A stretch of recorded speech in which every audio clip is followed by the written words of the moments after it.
Hey guys, hope all of you are very fine and fit. Guys आज के date में बहुत सारे लोग शेयर्स में ट्रेड करते, खासकर कोविड के बाद। तो वही वैसे ही एक टॉपिक इंट्राडे ट्रांजैक्शंस के क्या टैक्सेशन इंपैक्ट है, मुझे लगा इसके बारे में आपको कुछ बताना चाहिए, तो इसलिए ये टॉपिक का कवरेज देखिए। व्हाट आर इंट्राडे ट्रांजैक्शंस, क्या होते हैं, whether intraday transactions are business income or income from other sources, do they generate a speculative or normal business income, is there any special tax rate, कोई अलग tax rate होता है, what are the threshold limit of intraday transaction for the tax audit and other important points। तो एक एक करके हम फटाफट समझने की कोशिश करते हैं। पहला देखो, what are intraday transaction। अगर आप कोई शेयर्स सुबह लेके मॉर्निंग लेके इसको इवनिंग आप सेल कर रहे, इवनिंग मतलब मार्केट खत्म होने तक अगर आप उसको सेल कर रहे, 3:30 तक अगर आप उसको सेल कर रहे, तो इसे कहते हैं इंट्राडे ट्रांजैक्शन। मतलब सेम डे में आपने परचेस किया और सेम डेट में बेचा, या फिर पहले सेल किया और बाद में खरीद लिया, तो वो इंट्राडे ट्रांजैक्शंस कहलाते। Second, whether intraday transactions are business income और अदर सोर्सेस इनकम।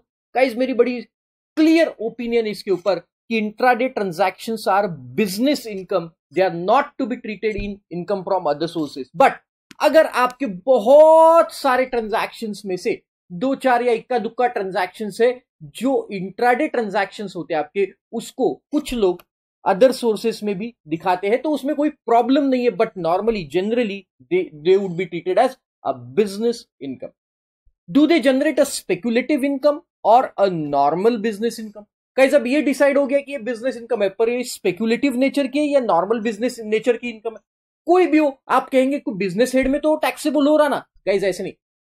ये इंट्राडे ट्रांजैक्शन, पहले तो मैं बता दूं आपको, स्पेक्युलेटिव सट्टे के नेचर की इनकम है ना, प्रोफेशनल सट्टा लोग उसके बोलते हैं। तो हमारे कम्युनिटी में नॉर्मल सट्टा खेला तो प्रॉब्लम है, बट ये प्रोफेशनल सट्टा खेला तो कोई प्रॉब्लम नहीं।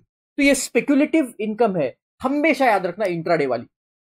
इसमें डिफरेंस क्या है, बिजनेस इनकम, दोनों बिजनेस इनकम है, बट डिफरेंस ये, अगर यहां स्पेक्युलेटिव लॉस होता है आपको लॉस, तो ये लॉस के केस में speculative loss can be set of only, मतलब स्पेक्युलेटिव लॉस जो है ये can be set of only against speculative income, और ये लॉस आप 4 साल तक ही कैरी फॉरवर्ड कर सकते हो अगर आप ड्यू डेट के अंदर रिटर्न भरते हो। बट नॉर्मल बिजनेस लॉस के केस में ऐसा नहीं है, normal business loss can be set of against any other business income. अरे राइट, और ये लॉस आप 8 ईयर्स तक कैरी फॉरवर्ड कर सकते हो। तो यहां लॉस में प्रॉब्लम है, जो आपका इनकम है वो तो दोनों एक ही हेड के अंडर जाएगा, बिजनेस हेड के ही अंडर जाएगा, बट अगर लॉस होता है तो यहां पे डिफरेंस हो जाता है।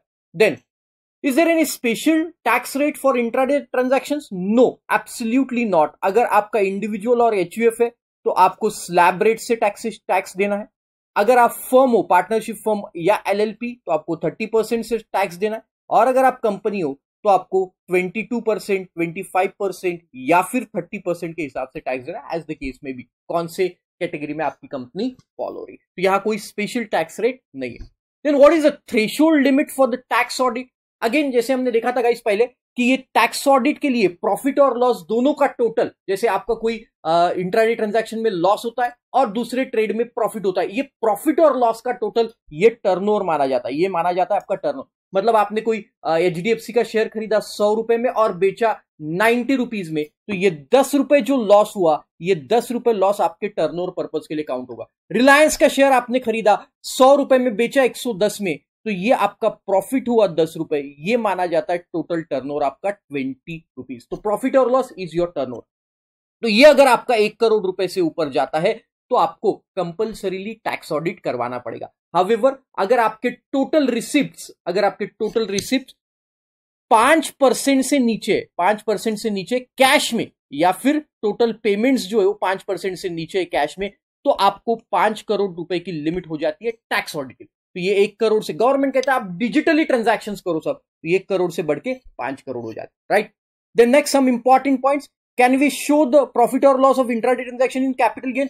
No, absolutely not. ये पीजीबीपी इनकम है ना, ये पीजीबीपी इनकम है। देन वेदर एफ&ओ transaction settled on the same day are to be treated as intraday transaction? No, एफ&ओ ट्रांजैक्शंस अलग से ट्रीट किए जाते हैं। स्पेक्युलेटिव ट्रांजैक्शन जो है गाइस, ये 43(5) में दिए, इसके एक्सेप्शन में क्लियर कट दिया हुआ है कि एफ&ओ transactions are not speculative transactions. अरे right, can we avail the benefit of 44 AD offering the intraday transactions? क्या आप 44 एडी का बेनिफिट ले सकते? मेरे राय में आप ये बेनिफिट नहीं ले सकते। 44 एडी जो 8% वाला है उसका बेनिफिट आपने नहीं लेना चाहिए। चलो, थैंक यू सो मच।